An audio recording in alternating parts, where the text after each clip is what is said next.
بسم اللہ الرحمن الرحیم۔ قرآن کہتا ہے لوگوں کی سازشیں آپ کا کچھ نہیں بگاڑ سکتی۔ قرآن کہتا ہے تمہارا رب بہترین چال چلنے والا ہے۔ مجھ کو ایک دن کی حکومت جو میسر آئے، مفلسی بانٹ دوں اس دور کے آقاؤں میں۔ مجھے برداشت کی نصیحت نہ کیجیے، بلکہ میری جگہ آئیے اور برداشت کیجیے۔ ہر بچھڑنے والا رشتہ ہمارے اندر کسی ایک احساس کو مردہ کر جاتا ہے۔ کچھ لوگ ہمارے یقین دفن کر جاتے ہیں، کچھ اعتماد، کچھ دوستی، کچھ خوشیاں اور کچھ ہماری زندگی۔ حضرت علی رضی اللہ عنہ نے فرمایا، مرد جوانی میں اپنے اعمال سے اپنی بیٹی کا نصیب لکھ رہا ہوتا ہے۔ وقت بہت کچھ دے جاتا ہے، اچھی بری باتیں، بہت بڑے اور گہرے زخم بھی دے جاتا ہے، اسی لیے تو گھڑی میں پھول نہیں بلکہ کانٹے ہوتے ہیں۔ اور مجھے اندازہ ہے کہ آج سے چند سال بعد میں سفید بال لیے دھندلی نظروں کے ساتھ آسمان کو دیر سے تکتی ہوئی آہ بھر کر کہوں گی، لیکن لوگ وہ نہیں ہوتے جو نظر آتے ہیں۔ ایک بہت گندی روایت ہمارے ہاں یہ بھی پائی جاتی ہے کہ اگر کوئی انسان اپنے برے اعمال کو چھوڑ کر نیک کاموں میں آگے بڑھنا چاہتا ہو تو ہم لوگ اس کا ماضی اٹھا کر اس کے منہ پر مار دیتے ہیں۔ اور کبھی کبھی مجھے دنیا کا سب سے مشکل کام مسکرانا لگتا ہے۔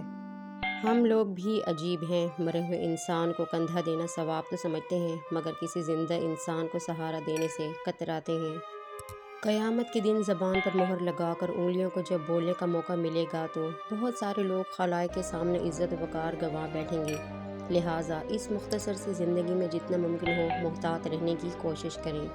زندگی صرف سسکی سے شروع ہو کر ہچکی پہ ختم ہو جانے والا ایک مختصر ترین عمل ہے، جو شروع تو مٹی کے اوپر ہوتا ہے لیکن ختم ہمیشہ مٹی کے نیچے ہوتا ہے۔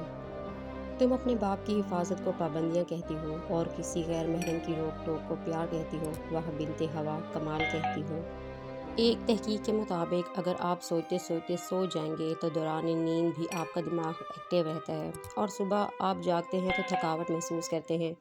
لہٰذا سونے سے پہلے اپنے دماغ کو سوچوں سے آزاد کر کے سوئیں۔ والدین کی دعا ایسی ہوتی ہے۔ ہر کامیاب مرد اور عورت کے پیچھے ایک بوڑھے ضعیف ماں باپ کی قیمتی جوانی ہوتی ہے۔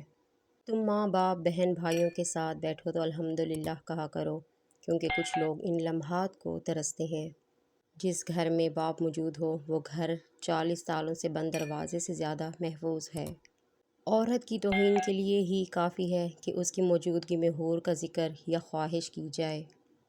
اس نفرت سے بھری دنیا میں ہماری ماؤں سے زیادہ ہماری محبت کا کوئی حقدار نہیں۔